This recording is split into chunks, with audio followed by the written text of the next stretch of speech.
Absolutely do not cover your mouth and nose while sneezing. Sneezing is quite important for the heart and lungs.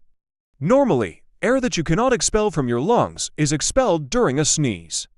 Holding back or preventing a sneeze can increase pressure inside the body, potentially leading to bursting of tear ducts, blood vessels in the brain, and even the lungs. It's known that holding in a sneeze can lead to a brain hemorrhage.